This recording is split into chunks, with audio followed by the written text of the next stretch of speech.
Guys, welcome to the show. I am at Sam's office here at D2D Experts. Sam, thanks for bringing me in. No, thanks for having me on your show, man. This is exciting. So stoked, dude. So, guys, Sam Taggart is like the head of Door-to-Door. He runs Door-to-Door Con. This is the 8th year we've had this, right? Yeah. It's an amazing event. Sam is the GOAT. He started in alarms, right? Starting alarm. First year you did how much? 82. 82. And then the next year you did how many? 167. And then what? 300. It just keeps going. Keep going. Yeah, Keep going. 400. So I just kept getting better, you know. Dude, very few people keep leveling up like that. It's impressive. A lot of people plateau, and I kind of made it a goal of mine just to keep, you know, almost like, how do I double my income? Like I just said, man, I can double my income and I get to dictate that. And so, yeah, it's kind of my game I played. I love it. And then here we are, like you've got Door-to-Door Experts. I wanted to ask you what like pushed you to go into the consulting route? I didn't really want to. Like, it's funny, I never tell this story. So I was the VP of sales of Solcius, and I was starting Door-to-Door Con in the fall, summer of 2017. And I had a random friend, because I'd started the podcast, the D2D podcast. And so I had a random dude from Missouri ask, hey, can you come out and train my guys? And I was like, what?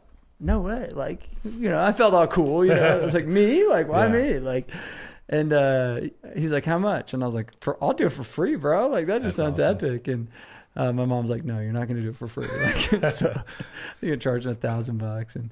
And because I asked the owner, I said, hey, can I go to Missouri? We're not in Missouri. It's not competing.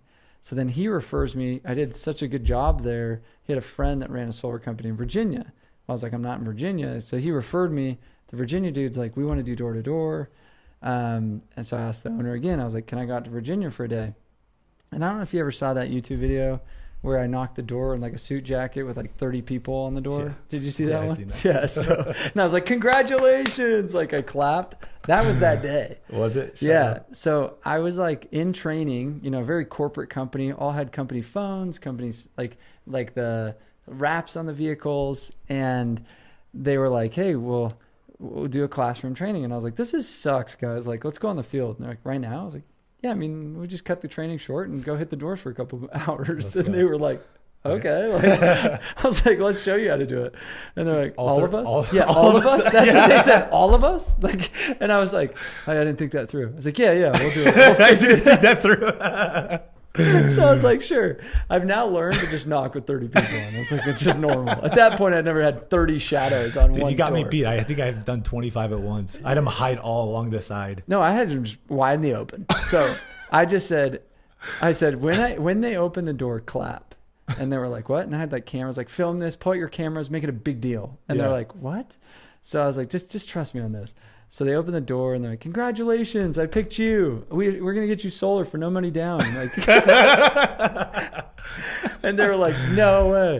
And so I sold that guy right in front of them. Shut up. First door. And they were like, oh my gosh. Dude, that's such a good way to flip it though, with like that huge group of guys. I just used the group to my advantage. I was like, this is the owner of the company. Look at all the cars. We drove to your house. We picked you. Congratulations. Dude, that's hilarious. And it's funny. So they'd never sold a deal within a week, meaning it took them from lead to sale about a week was their fastest. And to watch it happen within like 45 minutes. And then I went down the street and did it again. And they did 2 for 2. And they were like, what the? And they're like, how do we get you to come back out? And I was like, I don't know. And they were like, can we give you equity? Like, can we like, dude, that's like awesome. They were like giving me the form because they'd never seen anybody sell it.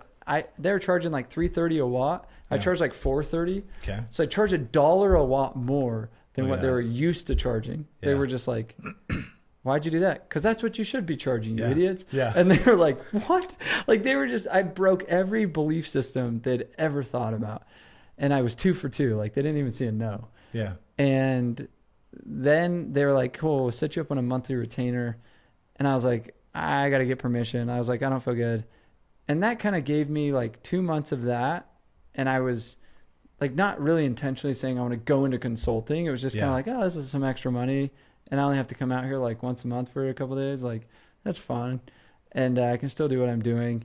But at that point, I was kind of also in this limbo of like, everybody didn't want to come to Door-to-Door Con because they thought that I was recruiting for Solcius. And so they're all like, We don't want to go to this event. Nobody's buying tickets. And I had sold probably up until I'd quit being the VP, I had like 20 tickets. I was like, no one's buying. Jeez, dude. And I'm thinking, I've got my ass on the line, booked the Salt Palace. I'm at 20 tickets. It's like November. Yeah. And I'm like, dude, I'm a month and a half out.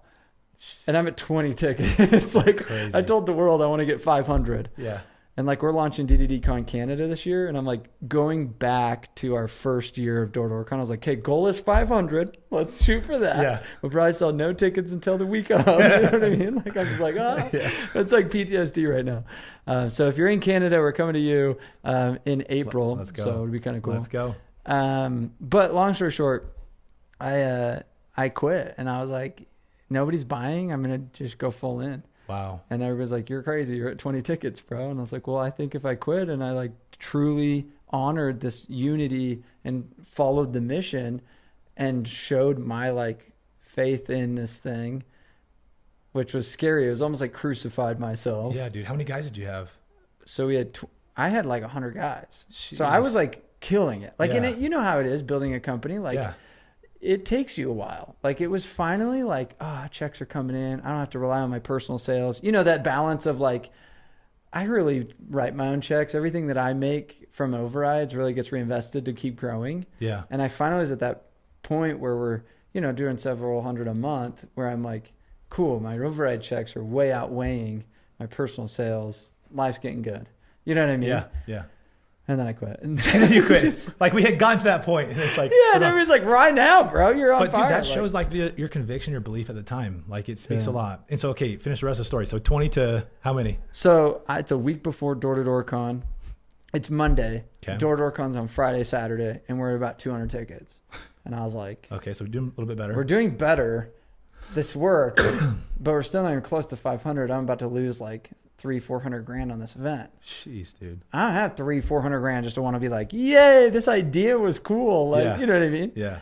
And, you know, I'm like giving tickets away. I'm like, dude, just bring your guys. Like, I need people there. It's like this book launch tonight. I'm like, just come. Like, please. I don't care if you buy a bucket or not. I just want a body in here. You know what I mean? It's embarrassing. And then Vivint calls on Monday and was like, hey, we're throwing an event down the hall at the Salt Palace for free with Grant Cardone. And I'm like, wait, like, no, great. Like, cool. Like, I give up. Like, you're cool. Like, sweet. Me versus Cardone. Why would anybody care? So I'm all pissed. I'm like sitting for a day, just kind of like, this isn't real. Come to find out it is real. And I'm like, F.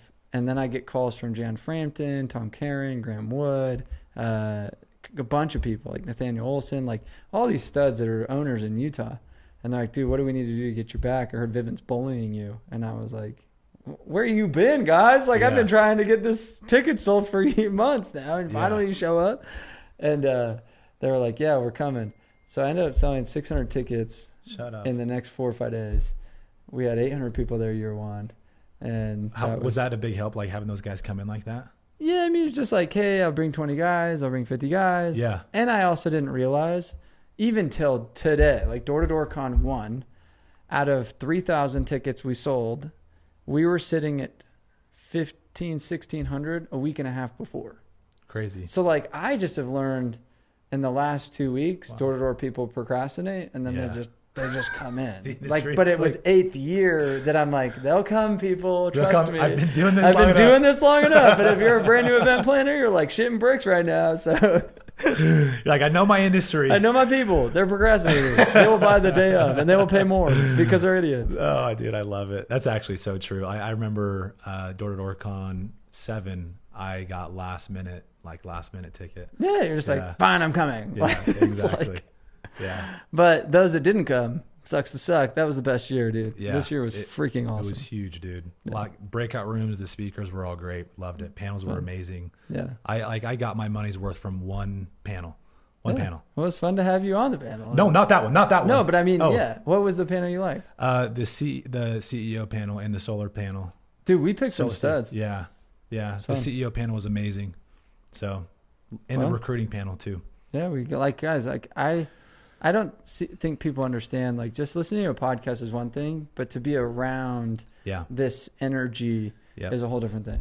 I always talk about the power of proximity, dude. It's like getting infected. Like, I don't just go to the event to learn something. I try to get something new and network with somebody. But if I just get a little bit of a dose of energy from high achievers, Yeah, it infects you, you know? it's 100%. It's like sharpening their claws and talons. Like, talk about the eat what you kill mentality. It's like, if you have to have sharper teeth to be around faster animals. You know what I mean? Yeah. Like, you have to be able to, and when you're around this like herd of eagles or flock of eagles, it's kind of like, dang, like I could step up. You know what I mean? It's just this energy. Like, 100%. So I don't know how to explain that until you be there. So I love that, Sam. Dude, speaking of eat what you kill, we got the book right here. This thing is officially launched. Today's our launch party. Today's the day. So whenever you're listening to this, it was January 14th and 15th is kind of the launch days, and it's out. Go get it. Dude, first of all, love the name. Like, yeah, we went back and forth on so many names. What was the second runner-up? I'm curious. Well, it was like, they were all so lame, and then I was like, well, what? Because it's funny, because we came up with the name after. After? I was you know, say, kind of like, well, it's kind of like in the middle. Okay. So we actually devised this book off the sales playbook. So it's funny, They're like, we want you to write a book. So Penguin Random House, this is actually, nobody ever told this story. Yeah. So they're like, we want you to write a book. And I was like, on what? They're like, on sales, duh. And I was like, okay, that's easy. And they're like, well, let's start to outline it. And I was like, how about I've already outlined it for you with my sales playbook? So I've written like a 90-page playbook that had like the mental governor and activate your prey drive and just one more door. And it had slides literally on each of these topics already. So then it was just like modify that a little bit. So I was going to call it like the sales playbook. Right. But I was like, well, I kind of already wrote the sales playbook, but it's like more of a playbook. But this is like a book. This is great. So for the longest time, it had the sales playbook as the name because it's sales general. It doesn't matter if you're selling door to door or on the phones or business to business or whatever. Like we built it for like all things sales. Yeah, I was looking through it. But then I was like, well, I want to put my own flavor in it because I do come from door to door. So I was like, how do I bring this? And then I started getting challenged of like, what is the greater mission of the book? And freedom came to my mind. And I was like, I read this book called The Vanishing American Adult. Have you read that? No, I've not. Super good.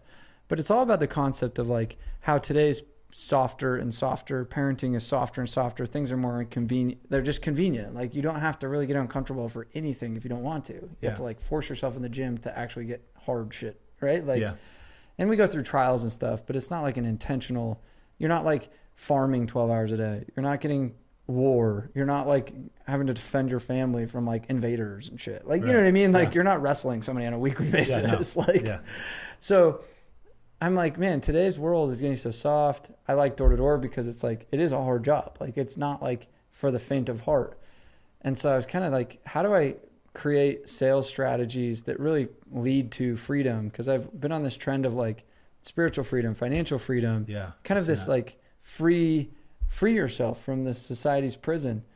And I was like, what title could like kind of embody this eat what you kill, like this carnivore? Like I was kind of going through all this stuff and I was like, this hunt, and I was around hunting, and then I went this, and I was like, what would you call it? Eat what you kill, because it's just straight to the point. Like people need to be more self-starters, hunters, and learn the strategy of that, because many sales books don't talk about the cold call, the knock, the like they're very sales strategy and tactics, but they're not like, all right, but how do you like pick up the phone and call a random person out of the white pages? Go like truly hunt. Truly hunt. And you know, that's what we're masters of door to door. So that's so perfect. So it's fun. Well, so let's talk about a little bit of the contents. I looked through it. Like you got general things on like nonverbal communication and like typical strategies. What else? Part one was like mindset. I love that. Yeah. So it's funny. I had a sales team that already started using this, and they just hit me up today, and they're like, we're using this as kind of our sales Bible right now, because they're all bite-sized little chapters. It's got 77 chapters, and you know, the first part, so 9 parts: mindset, overall strategy, nonverbal selling, prospecting, pitching, presenting objections, closing, and then the big picture. And what's interesting about this is I tried to keep it very simple chapters that give you real tactical stuff, but the beginning kind of this mindset around, you know, are you like, I love one of the first chapters that's like 1099 versus W2. You know what I mean? It's this concept of like, what kind of person are you? Are you an herbivore or are you a carnivore? Are you a farmer or are you like a hunter, right? Like this concept of like, are you sitting there planting seeds and hopefully a harvest comes and, you know, the crop grows and that's great and you just harvest and store it? Or are you like straight hunt every effing day. Like, Yeah. and so it's kind of this concept of like, how do you build the sales inertia is the thing, like every day activating this kind of momentum, and then how do you maintain that momentum and build internally in your soul more of a carnivore like kind of sales strategy. Because I believe every company, you run a company, Yeah. if the biggest complaint of managers and owners is my guys don't want to work. They're asking for leads. They're asking for a spoon-fed, perfect qualified. And I'm like, are you effing kidding me? Yeah. You're just like, that's not sales. Sales is you go find a lead and you go sell it and you go make money. Yeah. Marketing is leads. Do you want to be a marketing company or do you want to be a sales company? Do you want to be a marketing dependent guy or do you want to be a marketer and a sales guy? Does that make sense? 100%. So I think I would love to pick your brain on that, dude. So you open up a great topic. I've seen running my solar company and just a lot of teams in my career, like the motivation, and I hate the word motivation. I love discipline, but even creating a culture of discipline is tough. And I feel like in solar, especially, there's a lot of entitlement. Yeah, I'm a closer. Yeah. Feed me. I'm good, bro. Like I'm a closer. No, you're a bitch that just is waiting for somebody to hand you a freaking lead. I'm sorry, no dude, offense. Mic drop. Let's go. That's it. Like I'm just being honest. I was a VP over 100 guys. Yeah. I was the number 2 sales rep in the company. And I got to a point where I had 60 canvassers or setters and 40 closers. And I was so sick of the closers bitching and entitlement. Yeah. I got to the point where I said, you got 2 weeks, everybody. And they're like, what do you mean? I was like, if you don't learn how to close your own effing deals because you know how to self-generate, you better go find a new home. Let's go. And I said, I was like, my best setters, I hate to break it to you, but those closers have actually been pigeonholing you. They never want you to become closers. Why? Because the second you become closers, you're going to outperform them and they're going to lose their leads. Yep. It's and they're like, mindset. And they're all like, well, what do you mean? I go, Brandon, look at you, dude. You're like setting 4 times more than everybody else. I promise you'd be better closer than everybody in here. Yeah. And he's like, what do you mean? I was like, just trust me. Let me teach you how to close. He's like, okay. Within 2 weeks, he was closing more. I lost 50 guys. Everybody's shitting bricks. They're like, Sam. Okay. I go, good. I'm good. The owner's like, Gucci. are you crazy? I was like, no, you know the guys I'm leaving are the ones that are dependent on my system. Yeah. If I did not have a good setter program, they would not be here and they don't have any value because I guarantee you I could go get more closers to replace them that are like, feed me. Yeah, 100%. You are not that valuable. No offense. Yeah, no, it's dude, the setters that create the value or the self-gen guys that create the value. Hence they're willing to go eat what they kill. Yes, bro. So I've like my business partner and I have like laser focused on this principle. And we've realized the bottleneck is not closers. Like I've had guys of extreme talent come to me and try to negotiate. And I'm like, I'm not trying to be a dick, but like there's no leverage. Why would I pay you? There's no leverage. Yeah. I've got 6 other guys in line, bro. Like they will take appointments all day too. If the bottleneck is appointments in a little bit. Go be a setter. Yeah, exactly. So the whole bottleneck of a solar business is finding and implementing and training and retaining setters. Period. So our whole compensation model, we had a consultant come in and say like, you want to have an override for recruiting closers too? I'm like, no, we don't. Trust me. We've got guys at the door ready for it because our system is so good at pumping in sets. And who wouldn't want to eat? You know, like if we got meat everywhere on the table, like come eat. I'm telling you, self-generated solar reps were making $200 to $300 a kilowatt. Yeah.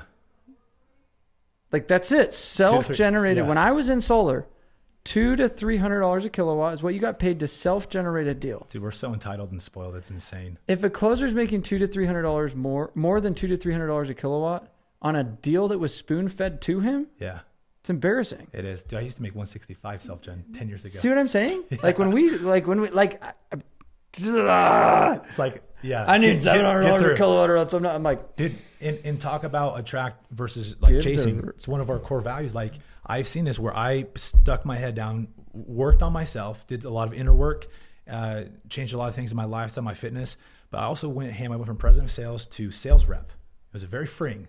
You know, I was basically chief babysitting officer to rep. Feels good. It felt really good. And I actually made more money. But people don't realize that too. Like, guys, you're like, no, you didn't. If you're listening to this, I promise you. Yeah. It was finally I was starting to make good money and I was supplementing most of my money. Didn't you hear my story? I was supplementing most of my money on personal sales. It was not until a year and a half in that I was like, this override thing is actually kind of making sense. At a couple hundred deals a month. You know what I mean? Like, yeah, exactly. So anyway, it takes a lot. Keep going. So I was just saying, like, I started self-generating 32 deals a month. This was here in Utah, doing about 200,000. It was exactly 200,000 a month in commissions. And doing that, I didn't give a shit about recruiting. I had guys coming to me and say, hey, like, let me set for you. I'm like, no, I'm good, dude. Like, I'm dialed in. Like, I'm good. That's how I was. And you know how that energy I was self-genning all of my own deals. Yeah. And when you can be good, like, more comes to you. You dominate. And these guys see you throwing up deals, and like, they're like, no, I want to work for you. And then it shifts from like he's going to try to recruit me to like, I'm trying to recruit myself to work for him. And that the game changes. And it's just wild, dude, because I wasn't trying to get off the doors, but because I was okay with that, I was forced to get off the doors because I tracked so fast. And it's like, why can't people just flush the ego down the toilet? That's what I did. I was like, I never hunt. Well, it's like I went to go consult, and I'm like, let's go knock. If I was a closer, would have I ever said that?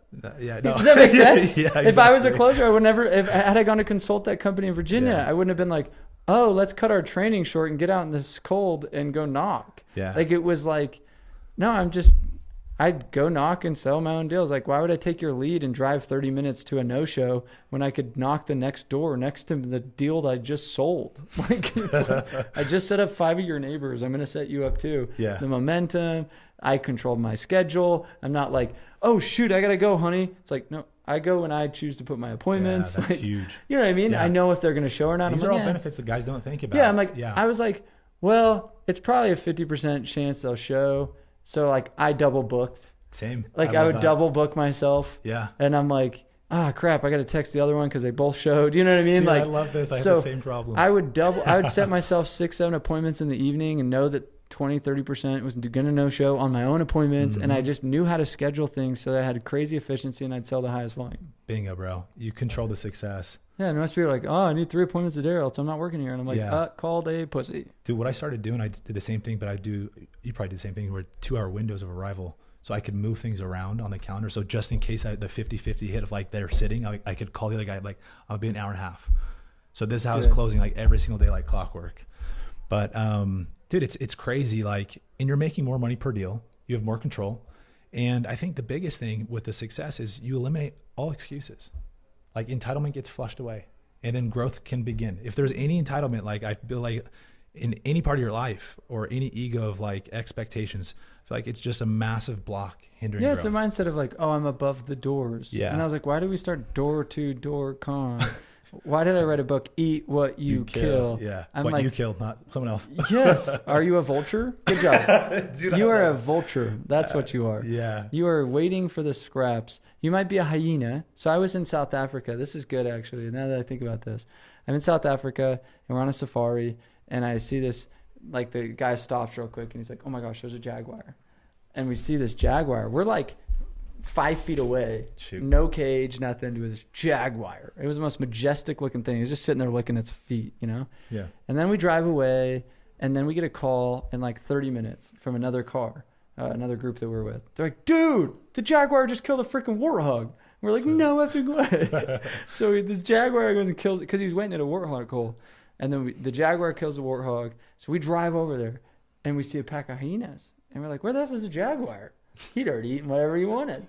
So who got next? Hyenas. The hyenas. Then they eat second. We left, and then we drove back in a circle because we're kind of looping around looking for animals. Yeah. And like 2 hours later, we come by, vultures. Wild.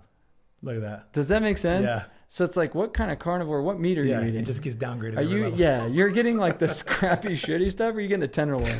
That freaking jaguar is like, I'm taking the low. That's the self-genner. That's the self-genner. And then the first tier close are the hyenas. Yes. No matter how good, you're still a effing hyena. You're a hyena. You're not a jaguar. You're a jaguar. And you're definitely not a lion. You're sure as hell not a lion. No. And then second string closes are vultures. It's a vulture, bro. Like, that's it. Like, and so I love it. I think this is like this concept of like, people are like, oh, I'm above door to door. It's an ego thing. It's they don't want to go. And what I'm telling you guys that listen to this, it's like, no, the jaguar is the door to door guy.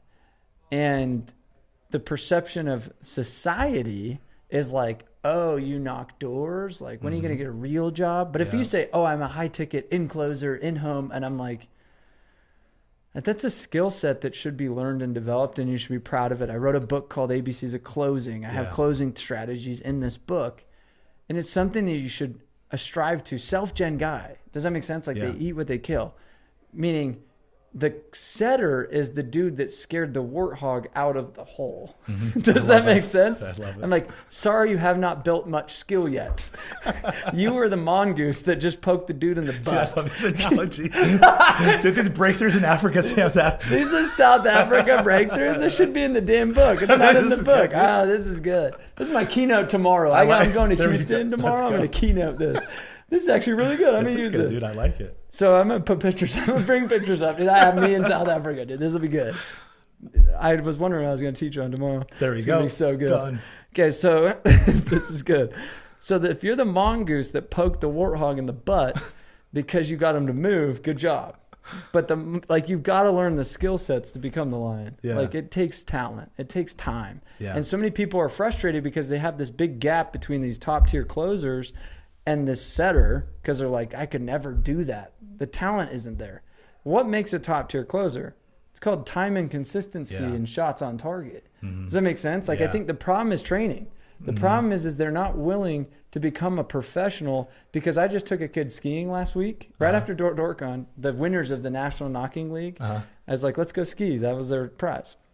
Well, you get these dudes from Carolinas. This black guy comes out. I take him up the gondola. He puts on his skis, and I was like, I'm looking at the signs, and there's no green circles. I'm like, oh, shit. He's going from never been to snow, puts on skis to straight blue. You know what I mean? I was like, so he goes down like 5 feet, and then he falls, and the skis fall off. And then he goes down another 5 feet, falls, and the skis fall off. An hour and a half in, I'm 100 yards in. I'm like, oh, shit. This is like so bad. So I'm like 200 yards in. It's been 2 hours. You're like, just get him down to the mountain. Well, I'm looking at this thing going, it's been 2 hours. I'm 200 yards. 2 hours? 2 hours, bro. Like, think he has to put his skis on every time he falls. He's making it nowhere. I look down. I'm like, dude, we just got to the hard part of the blue. Like, I'm like, it just got significantly more steep. So I made him take his skis off, hike back up to the gondola, and take the gondola back down. Shut up. No, for real. I was like, you're going to have a terrible experience and never ever want to do this again unless we go back to the bunny hill and we go on the greens where like the 2-year-olds are at. So I realized in that moment, I was like, he just does not have the skills. So the experience of skiing to him is going to suck. Yeah. He will hate this, which skiing is one of the greatest sports ever existed. I grew up in Park City. Yeah, dude, I've skied since I was 2. I suck at it, so this is great for me. It is one of the best feelings. When it is a powder day, there is nothing greater.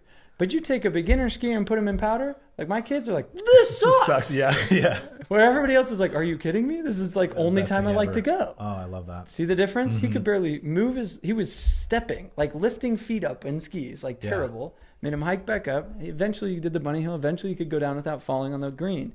And I was like, oh, wait. That'd be like a sales guy being like, sales isn't for me. Sales is bad. Sales is this. And I'm like, no, you just aren't willing to put the time, energy, and effort into being good. And this is your full-time career. Right. Skiing is just fun. You don't get paid. Yeah. This is your job. Yet you're not going to take the time, energy, and effort that it would require you to be damn good at it. Yeah. Hence why we have D2DU, the events, the masterminds. Like, hence why our company exists. Yeah. The book, whatever it is. And I'm like, but yeah, selling would suck if you're still a mongoose poking butts and being like, I hope this jaguar didn't miss him. You know what I mean? Yeah, like, dude, I love it. Basically, to summarize, Sam, like the principle here, I do so many great lessons here. I need a slideshow. Stories. I know, this is too good. It's the core thing is perspective. And people try to shift the perspective without realizing the work that it takes to shift it is the training. So the training and the work through that is what shifts the perspective. Because the difference between a good skier and a person who loves powder doesn't love powder, perspective. Perspective comes from training. Yep. Would you agree? Yeah, 100%. With this, dude, this is so good. I love that. I had no intent, guys. Just anybody, the closers listening, please don't hate me. Like, we had no intent to like rip on you guys. I do. It's all right. I don't know. You go self-gen. That's it. Dude, there's nothing stopping a closer from self-generating deals. You're bitching about your paycheck, go self-gen. Dude, okay. You're bitching about not getting a golden door, self-gen. It's way easier. It's half of it. Well, here's what I've told guys. Tell me what you agree. And you can call bullshit on this. But if you self-gen, if you forget about you knock doors, just delete ego, go to work on yourself, go to work on the job, and like go all in, just generate. Right? You want to know why I'm bitching about a closer? Because I'll just say how it is. Sorry, no, I don't mean to take offense, but like most self-gen guys, if I took most closers, you look at the average deals, they're doing 3 to 5 a month. Fair? Okay. Yeah. What'd you do the rest of the month? Sit on their ass. If an appointment is not on your calendar, what'd you do that day?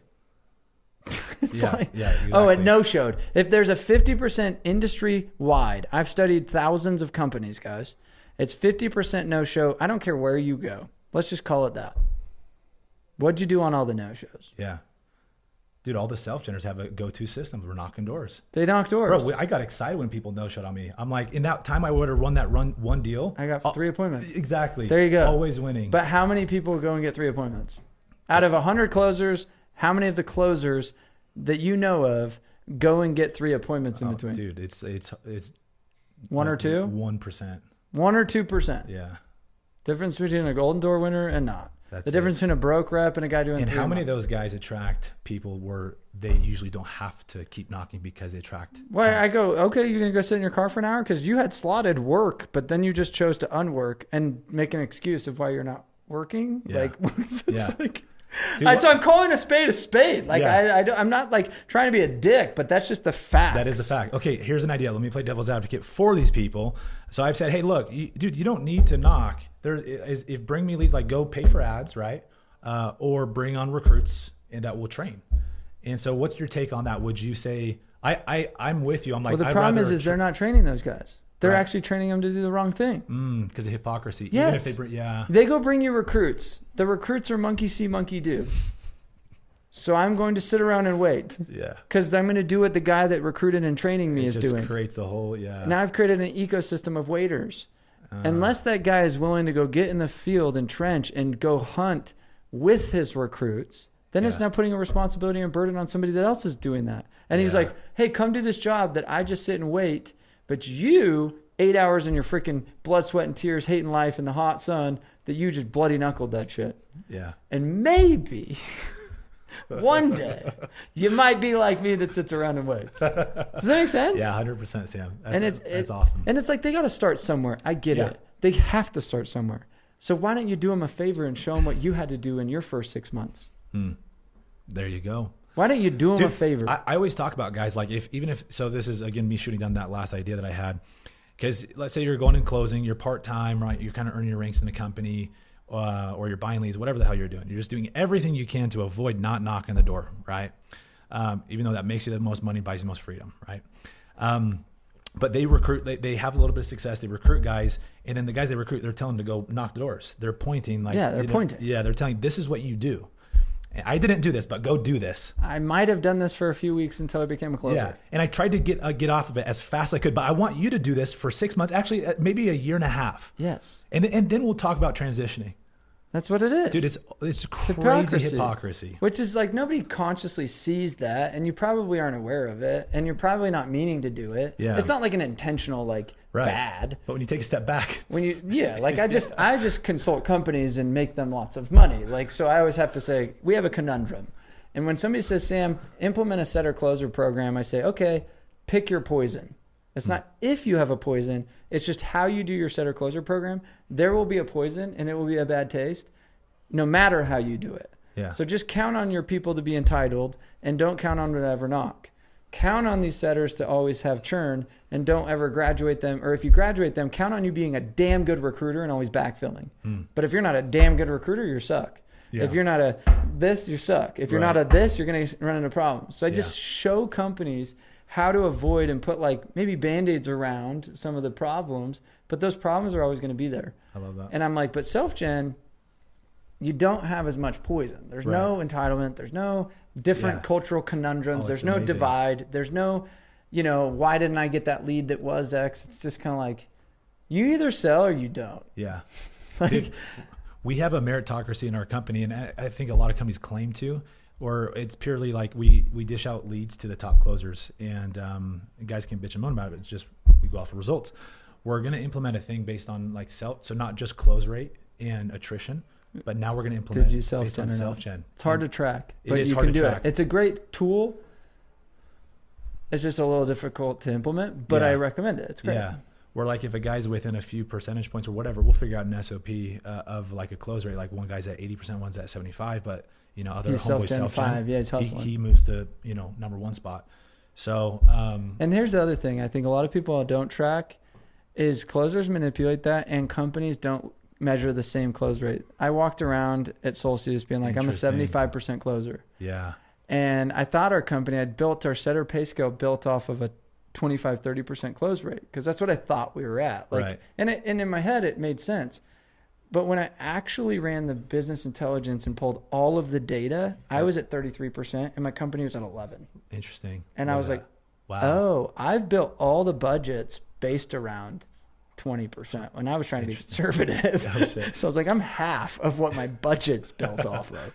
That's wild. And I think a lot of people, they say 75%, and it was a wake-up call, because I'm like, are you counting no-shows? Are you not counting no-shows? Are you counting non-decision makers? Are you not counting That's on SITs. Does that make sense? Like, then, we track on SIT to close, which is close rate, and then we're tracking now appointment to close as well. Yeah. Because some guys will kind of like dish, it didn't sit. But then, but it wasn't a good one. Yeah, exactly. But then you can from 1 or 2, that's okay. But then when you get 10 or 20 or 100 deals, you can start looking for trends. You got to say appointment to close. Yes, because that's gold. It keeps people more accountable to, like, you have to follow up. It's like, what do they do when they no-show?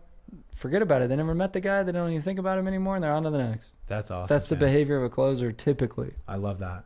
Dude, one thing, so I went to your mastermind in Florida, love that. And one of the nuggets I got was like, we came there like, let's get better at recruiting, right? And I left there saying, I don't need to get better at recruiting. I need to get better at my onboarding and training. Yeah. Because it was good, but there's a difference between like being 80% and like 95%. And we took it from there to 95, and everything shifted. Our results like tripled with our guys. And That's then huge. We started attracting more success. Yeah, because if you can, here's the thing. The best way to recruit is getting new guys making money quickly, and they get their recruits. Yeah. Like if they're excited and bragging versus they're like, I don't know how much longer I can have and do this. Yeah. Come work here. Come work here. You want to be here, but all of us are broke. Like, but that's the facts. Like, I go to so many companies. I've been to hundreds and hundreds of companies. And I'm like, okay, like your new hire class is going to come in and look at the reps, and they're going to go, this is not the place. Yeah. And so if you can have like good testimonials from your 30-day veterans or 30-day rookies, right? They're 30 days in and the new class is coming in behind them. Yeah. That's the biggest indicator of retention and growth right there, is the training and onboarding excitement. Yep. Which means you guys have to tell people no. You have to turn people away. We've learned you do not just hire, right? And a lot of guys know this. Like, you don't just hire if they got a heartbeat, like a lot of door-to-door people do. I learned something really cool the other day. I'll share this. Yeah. It was a guy named Eddie Wilson I go to lunch with, and he runs a big company, bought 137 companies. He's, consults 3,600 companies. Like he's done well. He's kind of big, yeah. Yeah, big deal. He was the former CEO of Tide by Procter & Gamble. Oh, wow. So he's an interim there, and he had always done this thing called predictive index. And so I'm going to start implementing this. But he's like, even with salespeople, he's like, I have a 3-part interview. He's like, I put him through a drive interview, a heart interview, and an experience interview. And we do a 3-part interview here. But I never did a predictive index as the first part. And he's like, if they fit into this one quadrant, don't even hire them. Like, it is doesn't matter how good they are. Doesn't matter how sexy they sound and how whatever. He's like, they just by drive aren't in the right quadrant for what energizes them to be an activator, to be a go-getter, a eat what you kill kind of person. Yeah. And so they interview them based off drive, which is just straight predictive index. They just run them through that. So when he gets to Tide, he makes 3,000 employees do this. Within a week, he fired 300 employees. He's like, you just fit in the wrong quadrants. And they're like, they hire him because they're like, we need an interim to help kind of bridge the gap until we get a new CEO. And they're like, what the hell? You just fired 300 people. He's like, yeah, they all don't have the right quadrant. And they're like, how do you know that this is going to make sense? What do you mean? Don't you have a heart? And he's like, just done enough business to know they're never going to work. Yeah. And so they grew by 800% within 8 months. Crazy. And it's just because sales guys should fit in this quadrant, not this quadrant. So talk about the different quadrants. So I don't know enough about it right now. Okay. But I know the culture index, and I know wealth dynamics, and I know DISC and Myers-Briggs and 20 other different ones. Okay, yeah. But I don't know a ton. I'm not a good educator on predictive index, but I could speak to all the other ones and have concept, but I don't want to go down that rabbit hole. But long story short, drive. Heart is like, do they fit the culture, right? And I think a lot of times this is huge. And a lot of times people aren't aligned with your core values, or they're not aligned with the mission, or they're self-centered. Like I have a client right now that I'm kind of almost about to fire actually. And I'm like, hey, the problem is you're making this all too much about you. Like we just got to our department meeting and we were about to sell somebody. And I was like, no, I don't want him in it. It's like, that's $50,000. I'm like, yeah, but he's just not a good culture fit. And it actually hurts the retention of everybody else. Yeah. So I walked away from the $50,000 and told him, I do not care for that guy to be in our community. Yeah, let's go. And they were like shocked. And the sales guy was like, what the hell, dude? And I was like, I promise you it'll cost us more business than it will make us. Yeah. And you have to be willing to make those calls. And it has taken me many years because I'm a natural sales guy. It was hard for me to convert myself into a CEO. Does that make sense? 100%. Like most sales guys become CEOs, but they never actually lose the salesman's soul. They remain to have the soulful salesman, but they forget that they need to metamorphosize into a soulful CEO. Yeah, you're spot on. See what I'm saying? Yeah. So that hard interview is proper in the sense of, do you meet our culture expectations? And then the experience interview is the third one. And that would be like, hey, do you have the skill sets, the background? Yeah. And he's like, that has the least weight. Which they think most hire recruiters put go that the first. Opposite. Yep. And he's like, this one has the least weight because he's like, I have a good amount of training and onboarding. If you get a motivated guy that fits this predictive index that's really aligned with your expectations and culture and vision, you can go rearrange the skill sets. It's easy. Yeah. But I think this is where most people, like you just said, they're backwards. And I was like, dude, that's the easiest way to put it. Because I've never built it into like a structure. Yeah. And now we just started predictive indexing all of our new hires, and we have a whole system for that. We actually have a whole recruiting department that nobody knows about. Okay. We recruit for a company. I probably shouldn't say this, but we have full-time recruiting staff that actually place about 5 to 10 people a week for companies. So, love that. And they've been doing this for 20 years. For Smart Circle at a high volume. So Smart Circle brings on about 40,000 new hires a year. And we recruited the recruiters, which is super cool. That is awesome, so we were like, dude, they have like more than 10,000 hour rule. They're savages. But they just had this so dialed. So when I started picking apart kind of their processes and understanding their numbers and the data behind it, it really kind of confirmed this guy's his breakdown. Because this is the recruiting department that does a high volume, but then you kind of say, what's the retention? And all I care about is a cost for performing rep. Because it's like, what's my cost for performing rep, not cost per hire? Where most people say cost per candidate, cost per hire. And that's kind of where they stop. Yeah. But I'm like, what's the cost for a performing rep and what's the definition of a performing rep? Yeah. Does that make sense? Because I'm willing to spend $3,000 for a performing rep, or I'm willing to spend $5,000. You know what I mean? Like, and I think a lot of people are being cheap. So I'm consulting. The one I was kind of complaining about, I was like, I don't think you get it. Like, he's bitching about price and all this stuff, but I go, yeah, but you're used to flying a dude in a Super Bowl game to try to recruit him because you're like this guy and blah, blah, blah. But I'm like, isn't that an investment? I was like, what if you just did that on a micro scale, whether it's a candidate, hire, and performing rep, and we built a system around that? That's amazing. So, are you guys using ads to do that, or to start the process? Well, we have 2 departments. We have recruiting gold and recruiting platinum. Okay. Facebook ads is gold, which is kind of targeted geofencing Facebook funnels. Then Indeed. And then Indeed is the platinum, which Indeed, if you look at it, a skill set from 1 to 5, 5 being the hardest. Yeah. 5, it's the hardest. Yeah. Most people are like, I post an Indeed ad, and I'm like, dude, it's a different level. It's a skill set. It is absolutely. Mastering when to post, how often to post, what to say, what's the timing, what's the candidate screening process, what's the volume, what's the cost per candidate, and per geo. Like for example, in Houston, your average cost per hire or per lead with Indeed is probably like $1.50. Yeah. Where in Denver, it's $14 a lead. So just knowing, even depending where you're selling, you got to know what's the cost per candidate and what is a good cost per candidate, and are you getting the cost per candidate down? Yeah. You see what I'm getting at? 100%. Like, and how do you even benchmark that if you have no clue what you're doing? Right. You're like, I posted an ad, I got some candidates, and then it's like, yeah, we got to hire them. Dude, even if you like kind of know what you're doing, you're better off hiring a consultant. Like, look, I've learned from guys like Hermosi, like they're very good at social media, but he still will go to somebody better than him, hire them, and then duplicate everything they're doing. Yeah, just copy exactly what they're doing. And then pay a premium for it. It's okay. It's well worth it. We've done this with a guy that we're working with right now, and it's been a game changer. And there's so many things he's implemented, and the cost of like what we flushed away is well worth the cost of time we would have traded it instead. It's the trade of time and return on time. Exactly. And that's much more valuable than I think a lot of owners, team leaders realize. So love that, Sam. Love that, dude. Well, I love that we got to shit on closers a little bit in a no, and it's like all the love. Like, no, but it's out of love. It's out of love. Yeah. It's because I just need them to go self-gen. Yeah, we genuinely care. And so, dude, like even telling guys, like it's one thing to tell in the show, and then I've had an experience where I showed, like, and we're building Sparta, like we're at almost 40 guys, we're crushing it in Utah, and you know other guys in Utah are looking, they're like, dude, we're ripping at a 2.6, and like, Nick, how are you guys selling at a 3.2 with 8% attrition and doing 32 a month? And I'm like, here's the training, like this is what we do, and self-genning was key. And dude, yeah, because a crappy setter or an okay setter is not going to be nearly as good on the doors or professional looking as you go knocking. Dude. And every closer that goes and knocks for 3 hours, like, oh, this is easy. Oh, you know what I mean? Yeah. Like that's what always happens. It becomes very easy for them. And then you understand both sides of the business. You understand from front end to like the beginning of the conversation to the close.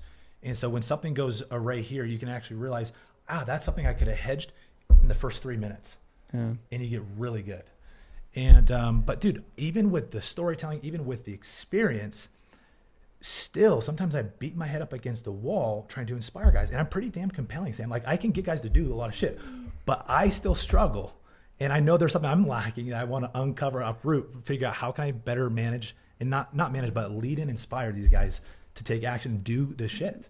Yeah, it's hard. You almost feel like a broken record. And you're like, Nick, this is the problem. So we're coming out with a sales leadership certification. So you know how we launched the solar certifications and the Apprentice Pro Master. So if you're listening to this, we just came out with a whole certification process for sales that goes live right now. And our next project is a sales manager certification because it is probably one of the hardest skill sets when do you have that balance between hard love and soft love, right? Yeah. Like when do you have the balance between the call outs, the shaming, you're better than this versus just let them do their thing. It's like, it's your life, bro. Like it's a balancing thing. Yeah. Like I made $200,000 last month. You made $2,000 last month. Your wife has no ability to shop. My girlfriend goes and buys whatever she wants. That makes sense. Like, it's like, I'm not the one complaining, but at some point in time, that dude needs to wake up. Right. And some people aren't ready. Some people, it's a timing thing in their life. That's a thing. Some people haven't hit rock bottom yet in their life. Some people haven't been educated. Some people, they grew up with the wrong mindset, environment. It was so funny. And I likened it. I was at Vasa, 2 nights ago? And I walk out of Vasa, and there's that dude that you check out. You know what I'm talking about? Like, he's just that hot, ripped. It's like that dude. You know what I mean? Like, I'm not gay, but you're just like, damn, like that guy's got it. And I watch him walk into his car, and it's like this 2001 beater. Like, you know what I mean? You're just like oh. Okay. You know what I mean? You're just like, oh. So I kind of almost made an Instagram story of it, but I was like, oh, like, what if this dude knows me or something? So I didn't do anything. You had to post on your Yeah, exactly. It's like, come on, man, this is a moment. I should have taken a photo. I don't know. But I just thought of this, and I was just like, man, there are a lot of people. I'm like, what is wrong inside of him to be missing? Like, dude, you look the part. Yeah. You're good. You have the physical discipline or something. Yeah. But something inside of you is not letting yourself be worthy of whatever that success looks like. Yeah. And I was like, you've sabotaged. You've done something in your soul to not allow abundance. Yeah. He's got a limiting belief in that area of his life. I've seen it, dude. I've seen it with myself. Like I had, sales success, but I still limited myself with relationships. Yeah. And I me too. Yeah. And getting around people who have achieved those success in those areas broke me free of those limiting beliefs. Like it broke the ceiling, but then you still have to do inner work and do some deep work that's tough. But some people aren't willing to go there yet. Yeah. And like you said, sometimes rock bottom, a lot of pain. Like you and I have both been through a lot, and that's what it took for me. So love that, Sam. So I'm just thinking more on this principle of like trying to get guys to inspire action. And I think one of the read this book. Read the book. It will help your people. Get your team this and make them read it. I promise it will help them. I love it. I'm all for it. Our team's going to read it. Dude, so picking your prospect has been a philosophy I live by. Like the better I've gotten at selling, you realize it doesn't matter how good you are. You're still like, you won't sell everybody. And if you try to, you're going to like hit your head up against the wall. And basically what you're saying with recruiting is like, dude, some guys are ready, some aren't. And so if you try to train every guy equally and invest, you're going to be in the same situation, beat your head up against the wall. So what I'm extracting, and either shoot this down or tell me if this is right or along the lines of the right direction, it's identifying who wants it, like the hunger, because it's hard to create that. It's like I can't teach tenacity. Yeah. And I think this goes back to our other, like, mantra we went on with, like, get results over just try to get bodies, because the results attract a certain type of person, and the person that probably wants that.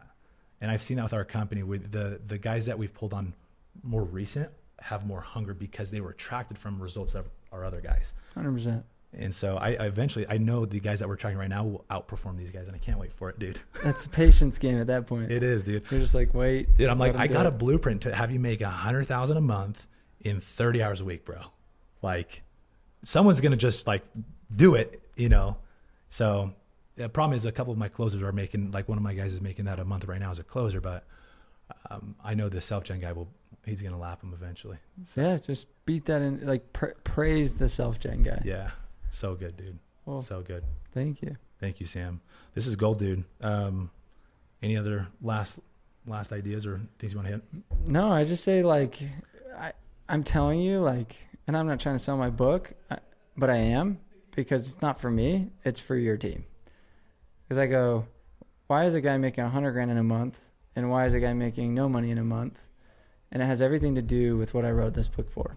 Love and that. If I'm a leader, I would force my people to be readers, and I'd force my people to start to, like, level up and maybe get kicked in the nuts a little bit and be like, Amen. It's time for change. Yeah. Love that, dude. Can't coast in sales. There's no hiding. Yeah. If you're coasting, you're going down, dude. You're going downhill. There's no hiding. Like, what I love about sales is it exposes you. It's like you take your shirt off, and it's like you can't hide when you take your shirt off. You're like, you have roles, bro. And when you look at a leaderboard, unfortunately, to me, I care more about a leaderboard than I do my shirt off. I'm like, cool. If I didn't have a six-pack, I got a hot smoking effing wife, I don't care. I'm all right. I'm healthy. I work out every day, and I feel good.